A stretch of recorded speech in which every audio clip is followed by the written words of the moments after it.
Good afternoon, sinners. Welcome, welcome.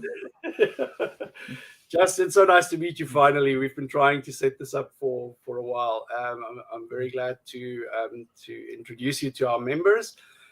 Um, Tell us a little bit about your religious background. Did you grow Yeah. up in a religion at all? Yeah, I kind of did. I had an interesting upbringing because I grew up in the Catholic school system, spent 12 years, but neither of my parents were highly religious. You're an altar boy. I actually was.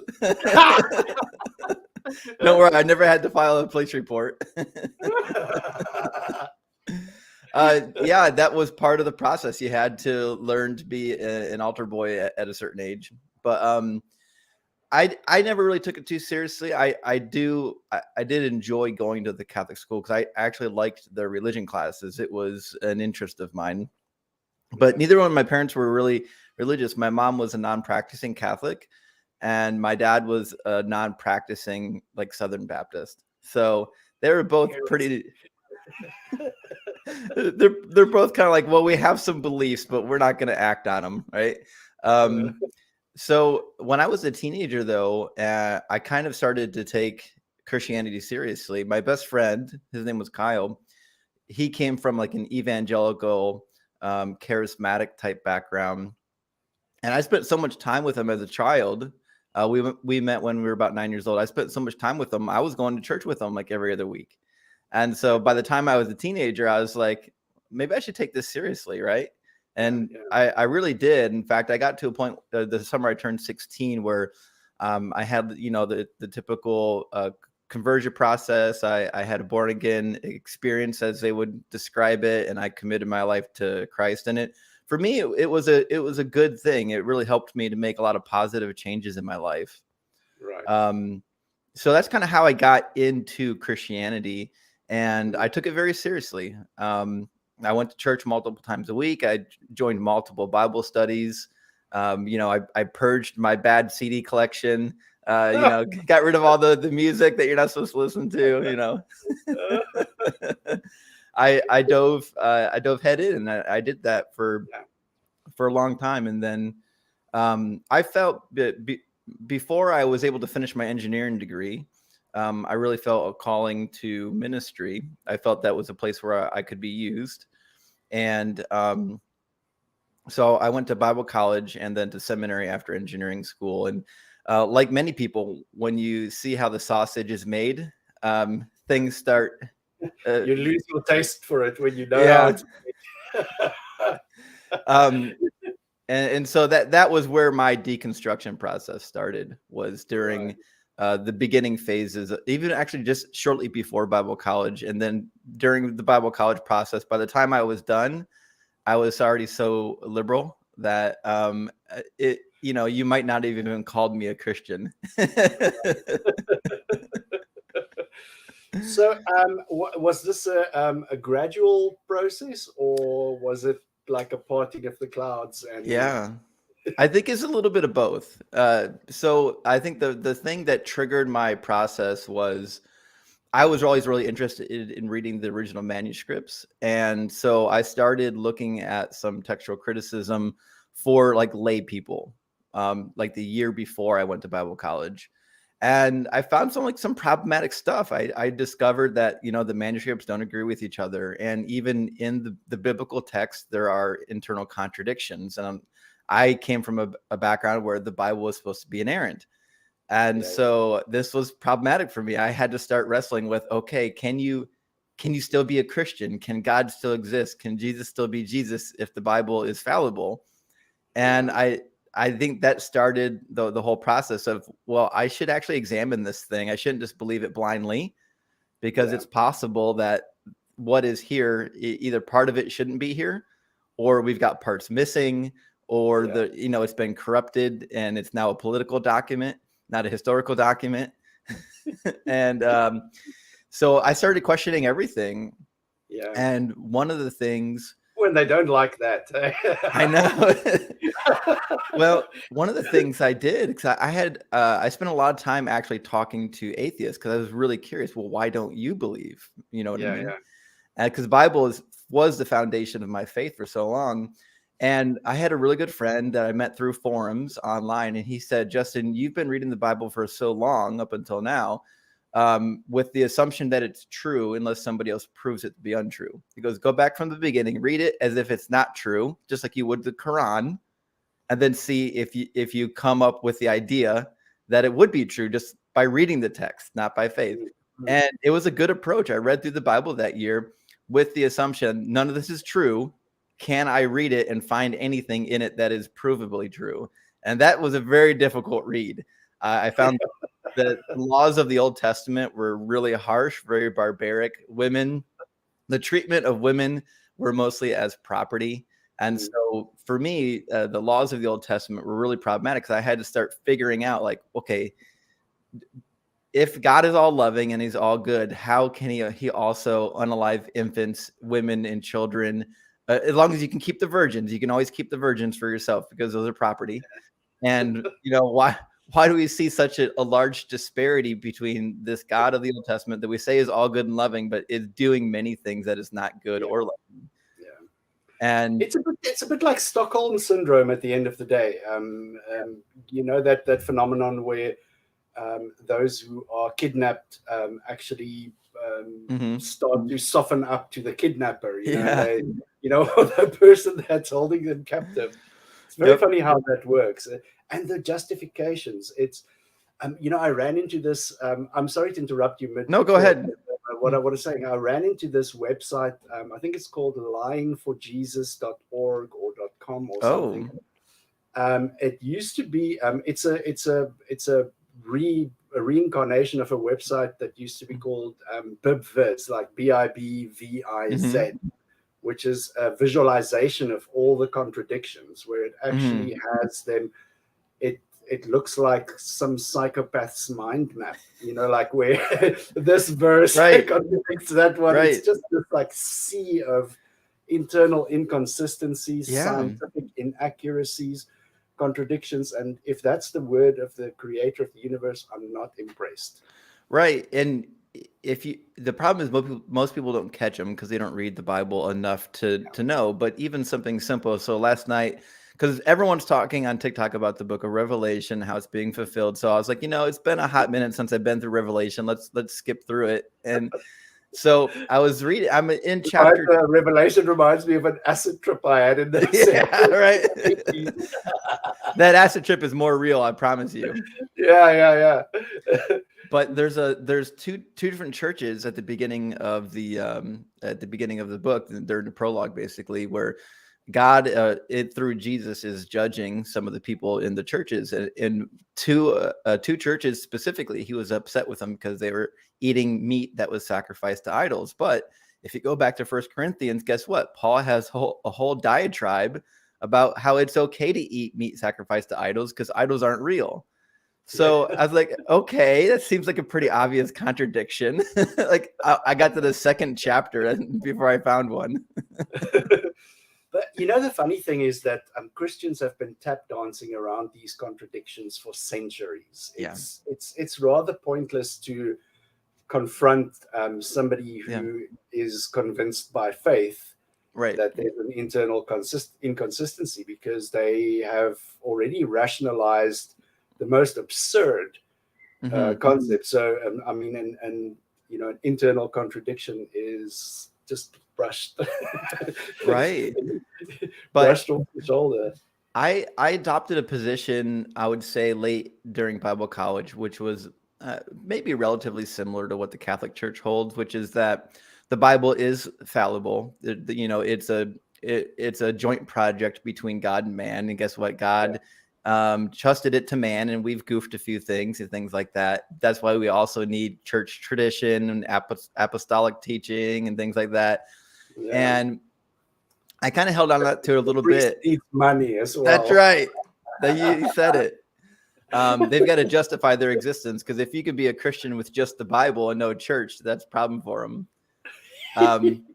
I had a friend that was in a Bible study with me, and I was relatively at the start of my biblical studies process, and she had finished. She already completed her biblical studies degree, and we were talking about some of our observations about the Bible. And we were even discussing some of the contradictions and whatnot. And I said, but you know what? I think because Jesus fulfilled the messianic prophecies, I can at least say, listen, there's something here that we need to believe in, because all these predictions came true. And she looked at me like I had two heads. She goes, I don't think you've read those prophecies.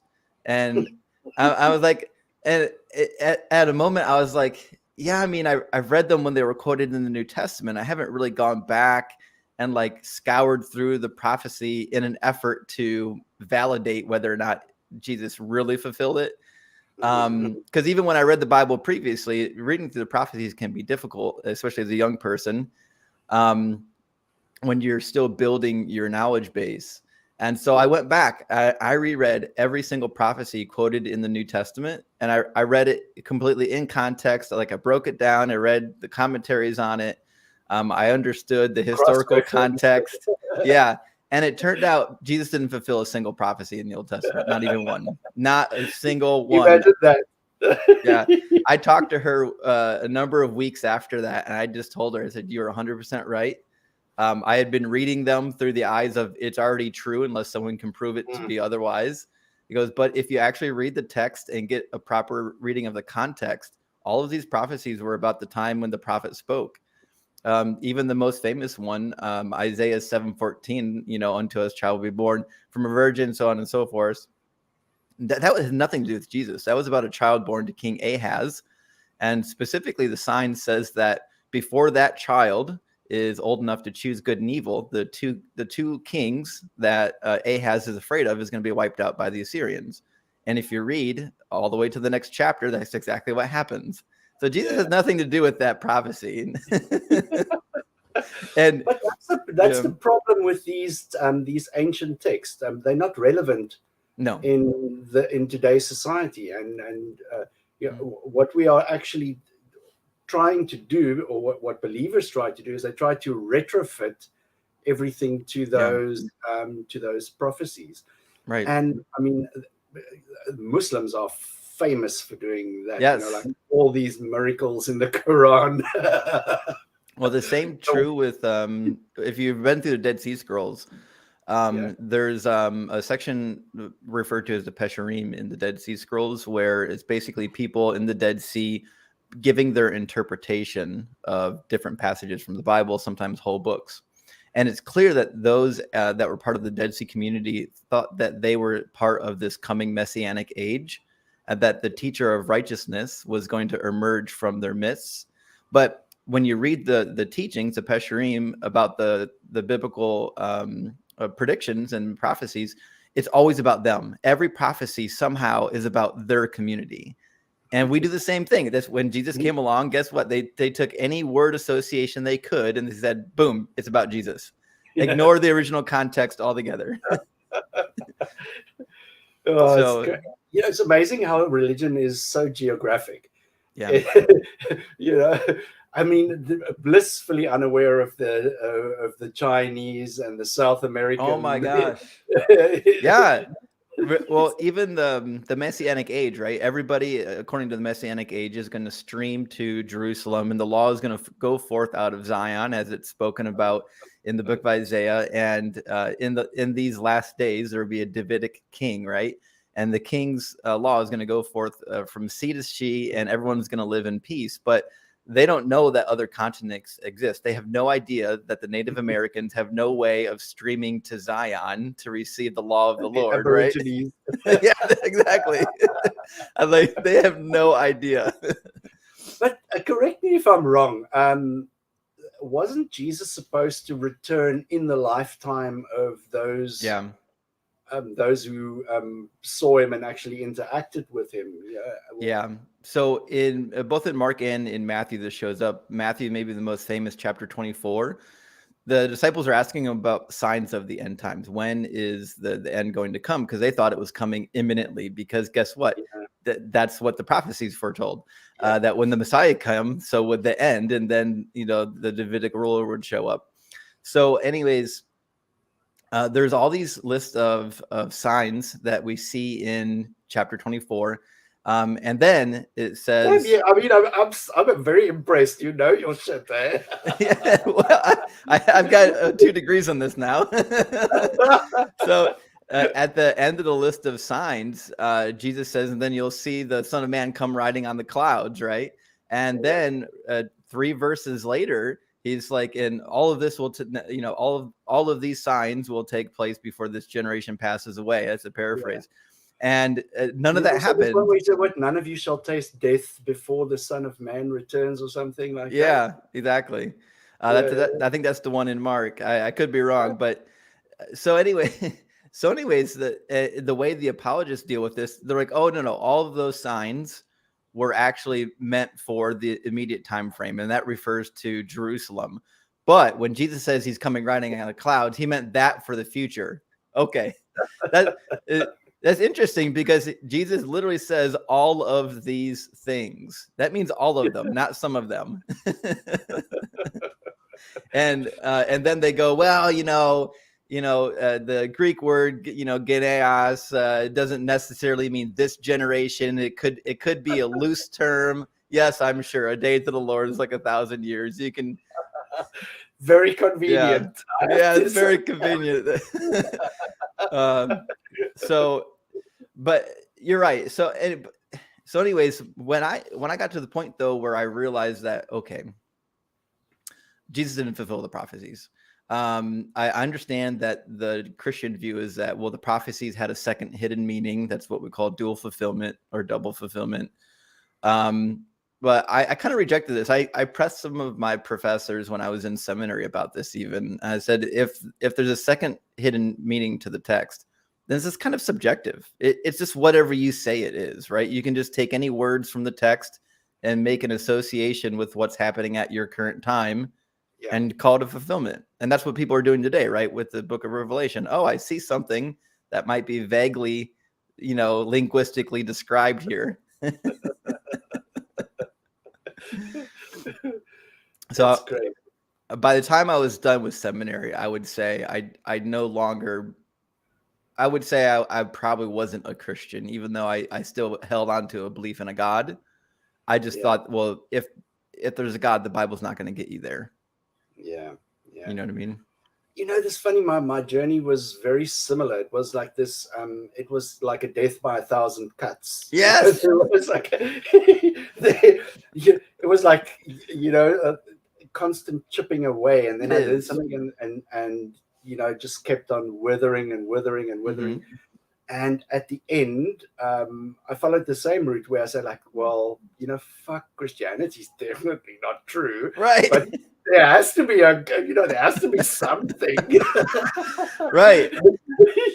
And that's when I started really studying science, and I started reading some of the books on, okay, well, why is evolution such an accepted process? And if there's some sort of otherworldly existence after we die, I mean, where is it? Because according to most of the holy books, including the Bible, there's going to be a renewed heaven and earth. Never mind the fact that heaven was the sky. They literally thought people were living in the sky.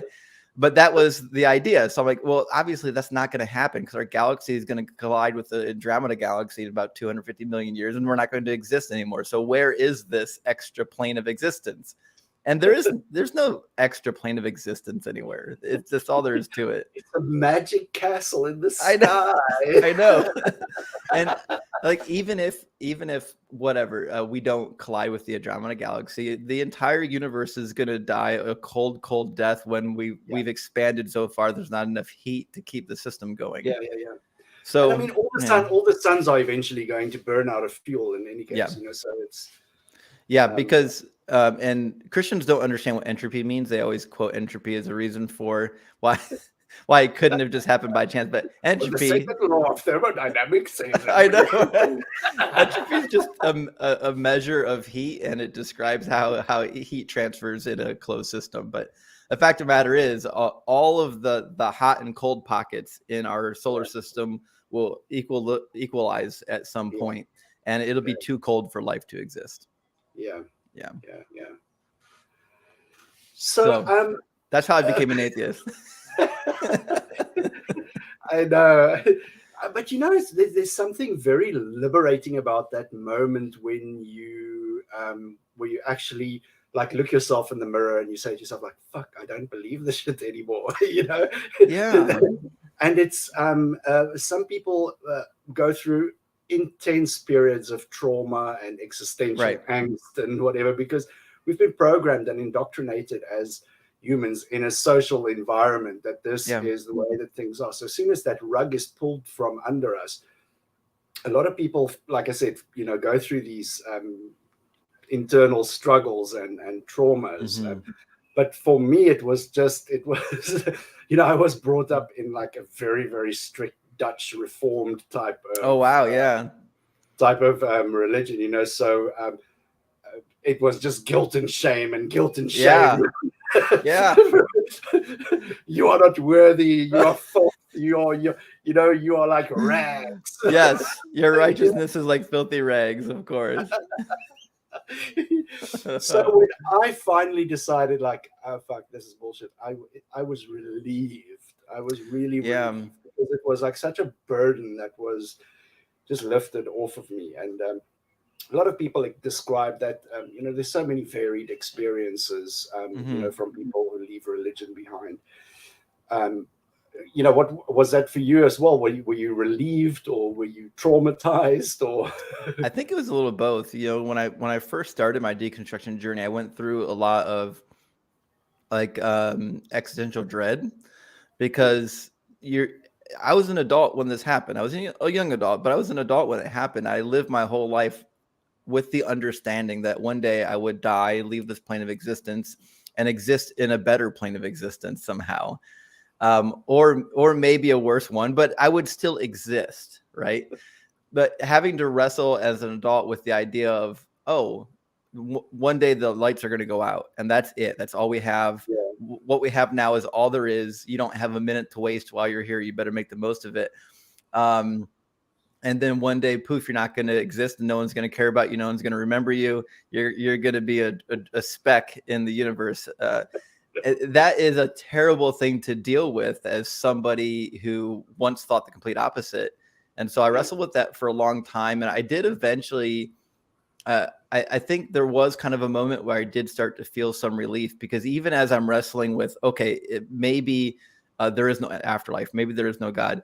At the same time, some of the things that would constrain my heart and my mind on a daily basis started to fade away. So for example, as a young person, you're always worried, especially if you're in the ministry, and I was in the ministry, you're always worried about like, okay, what can I be doing better? What life adjustments can I make today that would better improve my ministry, better improve my relationship with God? And you worry about committing sins on a daily basis. There are daily sins that every individual struggles with, and they will occupy your mind space, right? But I kind of remember waking up one day, and like, it was not just one day, but multiple days where like certain things that would plague my mind, or certain things that would occupy my mind space, they just weren't there anymore. Mm-hmm. And there was one day I remember in particular where I just woke up and I didn't think about anything. I didn't think about reading my Bible. I wasn't worried about if I was going to commit a sin that day. Nothing. My mind was just completely a blank slate. And I was like, oh yeah, because I don't believe it. I don't believe any of this anymore. None of it's real. I can just live my life now. And that was actually a kind of a freeing day. Because I was like, oh yeah, I can just do whatever the hell I want. You know what I mean? Yeah. Like, as long as I'm not hurting somebody, who cares? And so that was kind of a freeing experience. Yeah. Was there any specific person or organization that was an influence on you during this process, or was it totally an inside job? It was a little bit of both. I relied mostly on academic scholars for studying my way out of the Bible. And then in terms of trying to understand the viewpoints of atheism, I did watch quite a few atheist shows. I still do love watching The Atheist Experience. It's just something about how Matt Dillahunty speaks. He's more aggressive than I would be, but he raises great points, and he's not pretentious about it. If you listen to like the theist debate bros, they want to force you into using their fancy philosophical languages. And like, unless you have a degree in philosophy, you can't even keep up with them, because you're like, I need a dictionary to talk to you. Well, Matt will take the same. Who's that guy with the fringe? Isn't that, what's his Petruzzi? What's his name? he's like a fluffed up cockatoo, you know. Yes, there's quite a few of those on social media now. But I appreciated that Matt would reframe the discussion in normal people vocabulary.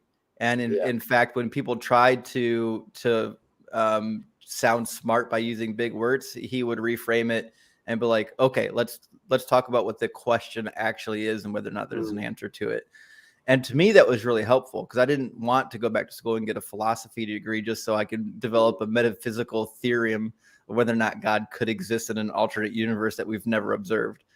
But it's strange, you know. I call it philosophabble. It is. It's philosophabble, and that is the favorite place where people hide gods. You know, gods. That's the only place he can exist, because he can't exist in reality. Yeah, they disappear. You know, like fleas on a cat. God disappears into the philosophabble, and he's just like, oh, he's gone. Yeah, and I make it a point too, because I talk to them on TikTok quite a bit, especially when I'm live. And I reiterate to them, it's great if you can create a philosophy that includes God, but until you can observe and test, and until that metaphysical being enters our physical reality, I do not care. I can philosophize anything. I can create a philosophy that says my dog is that God. That doesn't make my dog that God. So until it's testable, repeatable, or at least observable, why should I believe it? Yeah. It's the religion of the red turkey. Yeah, that's right. I see a cloud formation in the shape of a turkey, so I know that the red turkey is real and she's watching over us.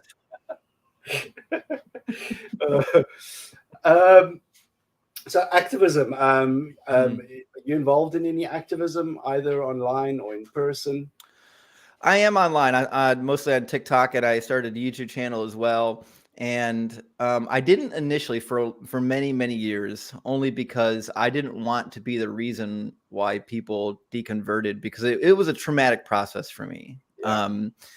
Not that anyone in the church treated me badly. I still think fondly of all my time in the church, all my friends in the church. I have no bad experiences in the church to speak of. For me, it was purely a philosophical and intellectual process that took me out of it. But I started this year doing some activism, only because, you know, I think the truth is important. Even if I believe the church could be used for good, that doesn't mean that the church needs to exist, because we could do all those same good things as atheists. And so I think in an effort to fight for the truth, you have to be vocal, you have to be public, you have to change people's minds, just like that girl did, 20 years ago in a Bible study, said, hey, I think you need to reread this. I don't think it was her intention to deconvert me, but I think it was her intention to say, hey, I think there is something that is true here and it deserves to be communicated. And so I think that is why I am now kind of an out of a closet truth teller, because I think the truth is important. No matter what that truth is, it deserves to be known. Yeah. I'm also, I'm almost in my 50s. So, at this stage of my life, the truth is far more valuable to me than any person's feelings. Right. Yeah. And also the problem with not speaking out and being vocal and being visible is that your silence is seen as acquiescence. Right.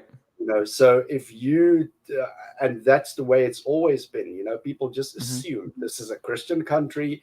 We don't care, anybody, everybody's Christian, and if you don't speak out, you're a Christian to them, Right. So you will never be noticed. You will never be counted. You will never be considered unless you are visible and unless you speak up and speak out about what it is that you are all about.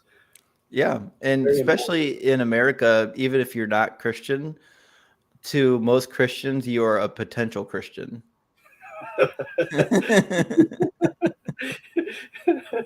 It's funny how that works. It's the only there's only the only other thing on the planet that I can think of that operates in the way that religion does is a virus. Right.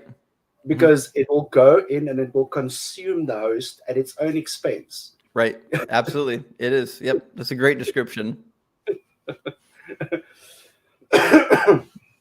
So tell us, what is Justin passionate about? Well, what gets you up in the morning? Some people, after they deconvert, find new vigor in pursuing different avenues of their lives. Sometimes stuff that they do because of religion or didn't have access to.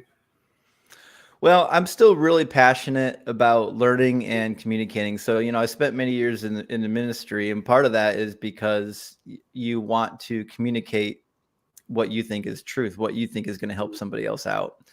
And so I still do that now. I engage in daily learning. Currently, I'm working through documenting many of the differences between the Dead Sea Scrolls and the Masoretic texts and the Greek Septuagint. So here in the coming months, Sounds like we can expect a book. there will be some publications. Yes, I've got 3 books I'm working on right now.